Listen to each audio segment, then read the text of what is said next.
You won't run a 5k PB every single time you run. Most runners try and run out the door as fast as they can, hoping they'll take a few seconds off their 5k PB, and then they wonder why their 5k time isn't improving. The truth is, you don't likely need to run more. You just need to be more consistent. Stop overcomplicating it. Stick to the 4 runs that I'm going to show you and progress them over time, and your 5k time will come down quicker than you think. These are the 4 runs that I use to run sub 20-minute 5ks multiple times. And from my experience and what I've found out, the runners that improve the most aren't the ones who are doing the most complicated training. They are just consistent with the right amount of training. Most people are either missing their runs or they're running at the completely wrong effort level. By the end of this video, you'll know exactly what runs you need to be doing, how hard you need to be pushing them, and how to fit them into your week. Let's get into it.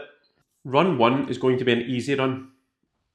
This is the one most people get wrong, and they end up running it not easy at all. This should almost feel too easy, like you're going too slow. If it doesn't feel like you're going too slow, then slow down again. You should be able to hold a conversation throughout, and if you can't, then you're going too fast. This matters for the 5k because easy runs build your aerobic base. And your aerobic base is the foundation of everything. The more easy miles you run, the better your body gets at using oxygen efficiently. The stronger the base, the better your body will be able to deal with the hard effort once you add them on top. Most runners run too fast on their easy days, which means they can't push hard enough on their hard days as they're carrying excess fatigue. Aim for 90 seconds to 2 minutes slower per kilometre than 5k pace. That doesn't need to be exact, but just use that as a rough guide if you don't know how slow you should be going. Run 2, interval runs.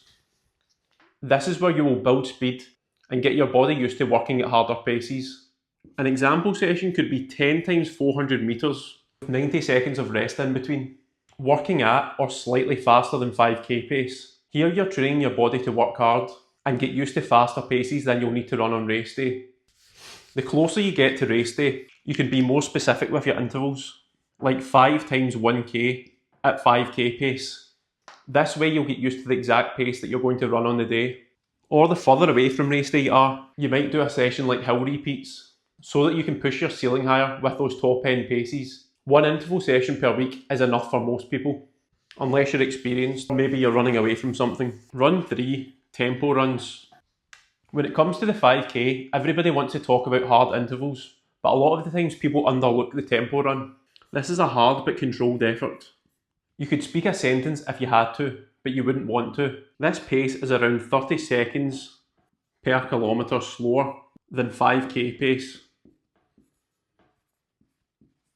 The goal here is to improve your running at threshold, so that you can sustain those harder paces for longer. An example session could be a 30-minute continuous tempo, or 3 times 10 minutes with 60 seconds of rest in between. Run 4, the long run.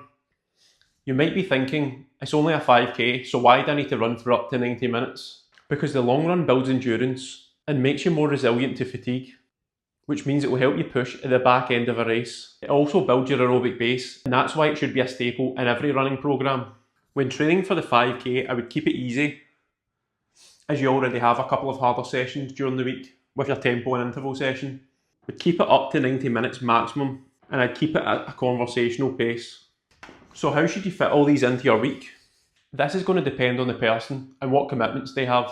But as an example, I'm just going to show you a simple structure that works. Go Monday easy. Tuesday you'll do your interval session, because then you've got a rest the next day. Thursday you might do your tempo session, which then gives you the rest on Friday to keep your legs fresh for the long run on the Saturday. And then rest again on the Sunday, which then gives you 2 days before your next hard session. This is just a guide, but I would always try and keep a rest or an easy day after your harder sessions and your long run as well. You don't need to be running every single day. You just need to be following a plan and keeping it consistent and progressing it over time. If you currently run more, then you can just add some easy sessions into one or two of the rest days, but keep 1 full rest day a week. If you want a better understanding of every kind of run, then click the link in the description. If not, I'll see you in the next one. And if there's any topics you want me to cover, let me know in the comments below.